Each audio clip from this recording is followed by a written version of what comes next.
Ya, terima kasih Anda masih bergabung bersama kami di Market Review, masih berbincang bersama Bapak Hermanto Siregar, Rektor Perbanas Institute, dan juga mantan Komisaris Independen di Bank BUMN, Bank Buku 4, dan juga mantan Komisaris Utama atau Independen Bank Syariah yang merupakan anak dari BUMN. Baik, Pak Hermanto, di dalam kasus Winda Oil ini, menurut pengacara Maybank, Hotman Paris, terdapat beberapa kejanggalan lah. Yang ini kemudian ada di sisi nasabahnya. Di antaranya adalah dugaan-dugaan praktek-praktek yang tidak baik lah. Artinya kalau kita lihat dari apa yang sudah disampaikan oleh Hotman Paris sendiri, ada peran serta yang cukup intens dari sisi nasabahnya. Artinya bukan hanya majority, perannya ada di sisi perbankannya.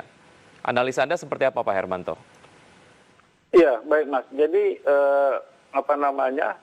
suatu fraud itu memang bisa saja karena tadi ya kita soroti dari dari sisi perbankannya, dalam hal itu pegawai ataupun pimpinan cabang di situ ya. Tetapi bisa juga memang dari nasabah itu sendiri ya. Dari nasabah kan juga bisa saja melakukan fraud ya dengan tujuan tertentu.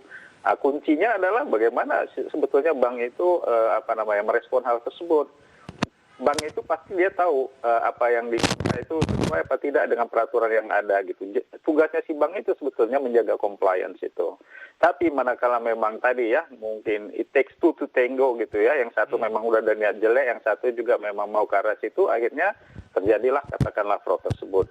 Tapi dengan suatu sistem pengawasan atau pengendalian yang kuat ya, apapun itu ya bentuknya ya, secanggih apapun fraud itu akan dilakukan, hal-hal tersebut tuh kan akan bisa diketahui lebih awal gitu. Nah, adanya hal ini sampai demikian besar jumlahnya atau berlangsung cukup lama, itu sebetulnya kalau kita perhatikan apapun gitu ya, itu menunjukkan bahwa di situ ada suatu kelemahan tidak bisa mendeteksi terjadinya fraud itu sejak dini. Baik. Ya, Pak Hermanto, mengenai temuan-temuan terkait dengan kasus pembobolan dana nasabah Maybank ini, ada dugaan terjadinya shadow banking atau bank dalam bank. Saya ingin mendapatkan gambaran lah, sebetulnya seperti apa sih shadow banking ini? Sebetulnya yang namanya banking itu kan tugasnya itu jelas ya, yaitu dia boleh melakukan fundraising, artinya menerima dana daripada masyarakat ya atau nasabah, dikelola, dipinjamkan lagi kepada para debitur ya, itu gitu. Nah, itu yang dilakukan yang berupa pelanggaran ini kan udah masuk itu uang, kemudian dia ambil, dia putar lagi gitu. Ya itulah barangkali yang bertentangan. Harusnya uang yang masuk itu ya, yang menjadi DPK itu nanti dikelola sama bank. Apakah bank itu nanti menggunakannya itu untuk sebagai loan ya, dipinjam oleh debitur yang lain ya, dengan skema ataupun jenis-jenis loan atau produk-produk pinjaman yang mereka punya ya, itu harusnya terstruktur seperti itu. Tapi manakala uang yang ada tadi dia udah masuk, terus dia ambil sendiri, dikelola sendiri sama dia sama teman-temannya, nah itu nggak boleh. Itu di dalam peraturan memang tidak boleh itu dilakukan ya. Semuanya ada itu di Undang-Undang OJK, orang bank pasti tahu.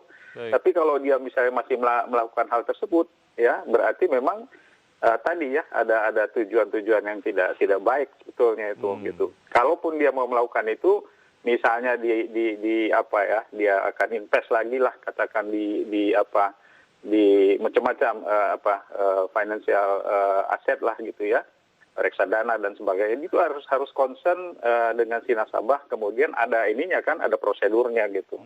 Jadi manakala itu dilanggar, di situ pun dia sudah melakukan sudah tidak patuh pada compliance-nya gitu. Baik, artinya ada mekanisme kelolaan dana nasabah di luar institusi resmi begitu ya, yang dilakukan oleh oknum perbankan ini, itu yang kemudian bisa dikategorikan sebagai mekanisme shadow banking. Betul. Pak Karena gini Mas, kalau suatu bank itu dia masih punya produk-produk layanan perbankan, itu semua dia harus daftarkan ke OJK. Jadi misalnya yang terdaftar di OJK itu hanya ABC ya, dia hanya bisa mengolah dana tadi itu di dalam A atau B atau C. Manakala dia melakukan sesuatu sebagai improvisasi dia, di situ dia sudah melanggar sebetulnya. Ya, sebetulnya bisa dilihat dari produk-produk perbankan yang ditawarkan secara resmi dan juga mungkin ada dokumennya dan lain sebagainya. Di situ bisa dilihat apakah yang ditawarkan produk tabungannya resmi atau tidak begitu ya. Ketika ada di luar itu mungkin ini patut dicurigai. Oke, Itu, betul. Pak Hermanto, satu hal yang juga cukup menarik, sekali lagi ini adalah menurut temuan dari pengacara Maybank disampaikan, sebetulnya ada buku tabungan dan juga ATM yang sudah diterima oleh nasabah, tapi kemudian yang memegang buku tabungan dan ATM adalah Oknum A, which is ini adalah kepala cabang dari Maybank. Tapi kemudian nasabah tidak melakukan komplain terhadap hal tersebut. Dari sini sebetulnya bisa disimpulkan nggak ada niatan yang kurang baik lah ya, ataupun mungkin ada semacam kesepakatan lah antara Oknum A ini dengan nasabah. Jadi begini Mas, biasanya kalau dia punya dana sebanyak itu ya, di praktek perbankan yang biasanya misalnya itu bisa kita katakan sebagai nasabah prioritas lah gitu ya. Nasabah prioritas itu mempunyai beberapa privilege lah untuk pengelolaan dananya ya, investasi dan sebagainya, dia lebih tingkat pelayanannya bisa lebih tinggi gitu. Nah, tapi bagaimanapun semua hal itu harus sesuai dengan SOP gitu. Pada saat dia bukunya kemudian kartu ATM-nya dititipkan dalam tanda petik kepada pimpinan cabang itu, ya di situ kita sudah harus curiga gitu. Mungkin tujuan utamanya sih ya bisa kebaca ya, bagaimana dana dia yang ada itu yang 20 miliar lebih itu bisa memberikan bunga atau katakanlah bagi hasil yang lebih bagus gitu ya kalau syariah gitu. Tapi itu udah di luar koridor tadi gitu. Mungkin kesepakatan yang ada udah aman gitu. Tapi manakala ternyata katakanlah hal tersebut tidak sesuai dengan apa yang diharapkan ya, dan sebagainya, mungkin juga ada penggunaan daripada dana yang tidak seharusnya begitu ya, maka hal itu menjadi masalah ujungnya gitu. Itulah sebetulnya ya, ini juga warning lah kepada para nasabah lain, terutama yang prioritas yang uangnya banyak, manakala ada dari pegawai atau oknum pegawai yang mengiming-imingkan, katakanlah ini nanti kita bisa kelola lebih bagus, akan dapat imbal hasil yang lebih tinggi, itu lebih bagus tolak, jangan. Harus kita pakai dengan apa yang memang merupakan produk resmi daripada perbankan itu. Semuanya harus resmi, semuanya harus on paper begitu ya. Baik, iya. Pak Hermanto, mengenai sumber dana kelolaan dari nasabah. Iya, walaupun kasus ini masih dalam tahap penyelidikan, tapi berbagai simpulan-simpulan ini bermunculan lah. Salah satunya adalah sumber dana sendiri yang kemudian tidak terlalu jelas. Dari sisi perbankan sendiri ada sebuah target lah mengenai target jumlah dana yang kemudian dapat dikumpulkan oleh perbankan, bentuknya apakah dalam tabungan ataupun mungkin produk-produk investasi. Artinya ketika ada sebuah dana yang jumlahnya cukup besar, dari perbankan sendiri melihat itu sebagai opportunity untuk kemudian mendorong target capaian dana kelolaan dari nasabah lah. Tapi ketika sumber dananya tidak jelas, itu yang akhirnya dapat menyeret banknya juga begitu ya. Nah, seberapa rentan sih perbankan kita akan sumber-sumber dana yang tidak jelas ini, Pak Hermanto? Iya, jadi mungkin saya jelaskan sedikit mengenai bagaimana bank itu melakukan bisnisnya ya. Bank itu kan menampung dana dari masyarakat yang disebut sebagai dana pihak ketiga. Dana itu dipergunakan untuk untuk dipinjamkan lagi ya. Dia mendapatkan dana pihak ketiga itu, dia bayar bunga atau bagi hasil kepada para deposan atau yang menabung itu ya. Kemudian untuk menutupin katakanlah bunga dan sebagainya itu kan dia harus meminjamkan uang yang sudah dia dapatkan itu kepada debitur gitu ya.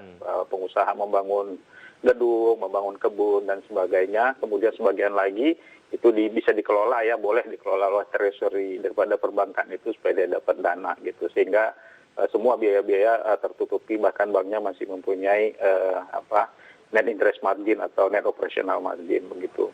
Nah, artinya apa? Artinya kalau dana yang dia dapatkan atau pendanaan itu kecil, kemampuan dia untuk nanti menyalurkan dalam bentuk pinjaman kan kecil. Nah, tapi perbankan itu juga harus memenuhi peraturan-peraturan yang berlaku secara umum oleh OJK, ya, oleh Bank Indonesia. Misalnya apa? Kalau sumber dananya itu adalah dari kegiatan-kegiatan ilegal apapun itu, ya, ataupun terkait dengan kegiatan-kegiatan terorisme, itu udah jelas sekali nggak boleh gitu ya. Ada mekanisme untuk menanyakan sumber dananya itu sebetulnya dari mana, ya.